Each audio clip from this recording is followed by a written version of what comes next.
Ngayong gabi, mag-iingay ang mga alon ng Zambales sa ating tenga. Pero hindi dahil sa hangin o sa tubig, kundi dahil sa isang lugar na matagal nang inabandona. Pero hindi kailanman naging tahimik. Magandang gabi mga kaibigan. Welcome sa panibagong yugto ng Aswang Confessions. Ang kwentong maririnig ninyo ngayon ay nagmula pa sa Zambales, mula sa isang dating maringgal na beach resort na ngayon ay walang laman, tahimik at puno ng mga kwentong ayaw nang banggitin ng mga taga roon.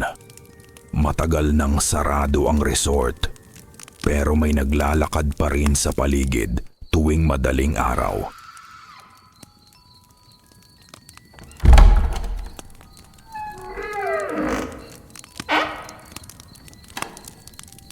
Ako si Ben, 32 anyos. Dating resort staff pa noong bata ako, pero ngayon ay graphic designer na lang sa Manila. Kasama ko ang barkadang matagal ko nang kasama sa mga ganitong trip. Si Marco, ang photographer na laging may drone. Si Jessa, ang pinakamatapang pero pinakaunang sumisigaw. Si Carlo, ang skeptic na laging may scientific explanation. At si Ate Marie, ang ate namin sa grupo. 35 anyos na pero parang teenager pa rin sa adventure. Noong Agosto 2025, nagdesisyon kaming mag-overnight sa isang abandoned beach resort sa pagitan ng San Antonio at Castillejos, Zambales. Dating pangalan nito ay Luz de Mar Beach Resort. 5-star daw noon. May infinity pool overlooking the South China Sea, private villas at dive shop. Pero bandang 2007, sunog daw ang sumira sa main building. May bulong-bulungan na hindi lang sunog. May construction accident daw. 2 manggagawa ang nahulog sa elevator shaft habang ginagawa pa ang expansion. May isa pang kwento na isang guest ang nalunod sa pool noong grand opening at hindi na nakita ang katawan hanggang lumutang ito ilang araw pagkatapos. Mula noon, sunod-sunod na ang bad luck. Mga nawawalang gamit, bigla ang sakit ng staff, hanggang tuluyang sinara at inabandona. Pumunta kami doon bandang 4:00 ng hapon. Ang daan papunta ay makitid na butas sa provincial road. Puno ng lubak at natatakpan ng talahib na halos 6 na piye ang taas. Pagdating sa gate, yung dating malaking arched gate na may sign na Luz de Mar pero halos nabura na ng kalawang. Naramdaman na namin ang biglang paglamig kahit mainit ang araw. Ang hangin mula sa dagat ay maalat, pero may halong amoy na parang lumang carpet na nabasa at natuyo ng paulit-ulit. Pagpasok namin, parang time warp. Ang driveway ay natabunan na ng buhangin at mga ugat ng niyog. Sa kaliwa, ang malaking swimming pool, dating infinity. Ngayon ay parang itim na lawa na puno ng lumot, patay na dahon, at mga lumulutang na plastic na upuan na natira. Sa gitna, ang 3-story main building. Ang lower floor ay halos buo pa. Pero ang mga salamin na sliding doors ay nabasag. Ang kortina ay nakabitin pa rin, pero kulay abo na dahil sa alikabok. Sa taas, ang balcony ay may mga nakabitin pang mga basag na planter box na puno ng patay na halaman. Sa likod, mga beach cottages, mga 12 units, na halos lahat ay may butas sa bubong at natabunan ng buhangin hanggang sa hagdan. Nag-set up kami ng camp sa dating lawn malapit sa pool pero medyo layo sa main building. Mga 30 metro mula sa water's edge. May dala kaming 3 tent, portable stove, cooler ng beer at pagkain. At syempre, mga flashlight, power banks at GoPros. Nagpa-bonfire kami gamit ang mga tuyong kahoy na nakakalat sa paligid. Habang nagiinit ang uling, nagkwento-kwentuhan kami. Si Jessa, ang nagkwento muna. Narinig ko sa isang tricycle driver sa San Antonio, may bantay daw dito. Hindi daw multo ng tao. Mas matanda. Parang kapre. Putik balang na galit dahil giniba ang dating tahimik na lugar. Sabi niya, Tuwing madaling araw, may naririnig daw na yabag sa buhangin. Mabigat, mabagal, parang may suot na bota. At kapag nilingon mo, wala na. Natawa si Carlo. Dagayan or wind. Physics lang yan. Pero napansin ko, medyo malakas ang hawak niya sa beer bottle. Kung nakarating ka na hanggang dito, hinihiling namin na i-click mo ang like button. I-share at tulungan kaming maabot ang aming goal na 1,000 subscribers. Napakalaking bagay ng inyong suporta sa amin at lubos kaming nagpapasalamat sa inyo. Maraming salamat.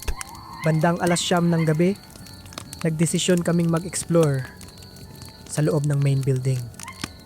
Dala namin ang mga tactical flashlights at phone cameras. Pagpasok sa lobby, dating may fountain sa gitna. Ngayon ay ito yung basin na puno ng alikabok at mga patay na ipis. Agad na sumalubong ang lamig na parang may bukas na ref kahit walang kuryente. Ang sahig ay dating marmol, pero ngayon ay may mga bitak at may lumot na tumubo sa gilid. Sa hallway, papunta sa dating restaurant, narinig namin ang unang tunog. Tak, tak, tak, mula sa itaas. Parang may naglalakad na may tsinelas o matigas na sapatos sa second floor. Tumigil kami. Si Marco ay nag-zoom ng flashlight pataas sa butas sa kisame. Walang makita. Siguro mga bubuit, sabi ni Carlo. Pero kita ko ang pawis sa noo niya kahit malamig. Nagpatuloy kami hanggang sa dating restaurant. May malaking salamin doon sa dingding. Basag-basag na parang may binato. Pagdaan namin, biglang may humagulgol.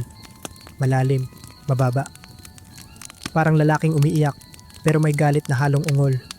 Parang galing sa loob mismo ng dingding. Sumigaw si Ate Marie at tumakbo pabalik sa labas. Sinundan namin agad. Pagbalik sa tent, hindi na kami mapakali. Nagdasal muna si Jessa. Nagdasal din kami lahat kahit hindi relihiyoso. Bandang 1:00 ng madaling araw, biglang namatay ang bonfire. Parang may humigop ng apoy ng sabay-sabay. Walang hangin.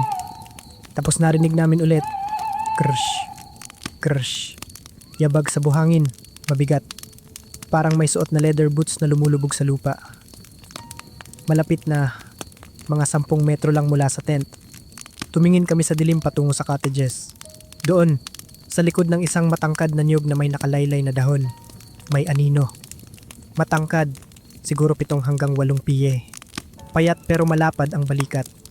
Nakabaluktot ang likod, mahaba ang braso na halos hanggang tuhod. Hindi gumagalaw ng tulad ng tao. Parang may kakaibang fluidity. Parang tubig na gumagalaw sa katawan. Hindi namin nakita ang mukha. Sakop ng dilim. Pero may 2 maliit na puting tuldok na parang mata na nakatitig mismo sa amin. Biglang gumalaw ang dibdib nito pataas baba. Parang humihinga ng malalim. Sumigaw si Marco. Ano yan? Tumakbo ito. Hindi tulad ng normal na takbo. Parang lumulutang ang bawat hakbang.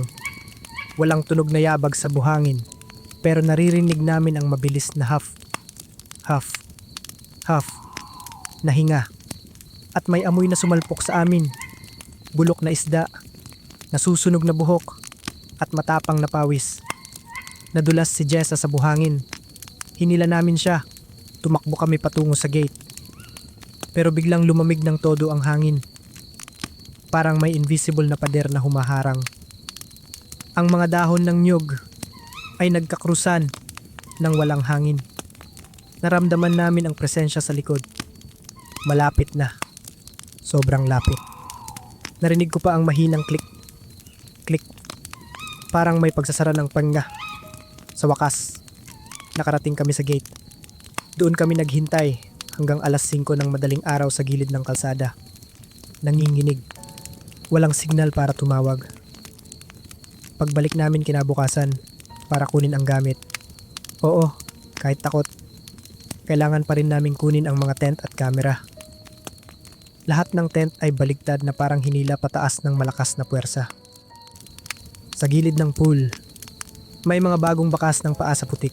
Mabigat, malapad, walang 5 daliri. 5 malalaking marka lang. Parang kuko ng hayop, pero mas malaki pa sa paa ng tao. Mula noon, hindi na kami bumalik. Pero hanggang ngayon, kapag may nagpo-post ng abandoned places sa Zambales, nagbabahagi kami ng mga litrato namin at ang kwento. Hindi namin alam kung ano yon. Multo ng construction worker, galit na engkanto, o isa lang sa mga bagay na naninirahan sa mga lugar na iniwan ng tao. Pero isa lang ang sigurado ko. Matagal nang sarado ang resort. Pero may naglalakad pa rin sa paligid tuwing madaling araw. At minsan, sa panaginip ko, naririnig ko pa rin yung yabag na yun. Malapit, laging malapit. Parang nasa likod ko lang. Oh, Kayo, matapang pa rin ba kayong mag-try mag-overnight doon? O sapat na ba tong kwento para maniwala na may mga lugar na mas mabuting iwan na lang sa dilim? Ako po si Kuya Boy at ito ang Aswang Confessions.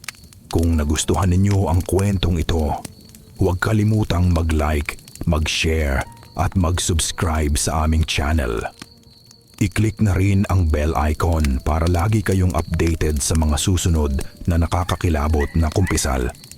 At huwag kalimutan, kahit sa tahimik na bukirin o sa ilalim ng buwan, minsan na ang dilim ay may kaakibat na lihim.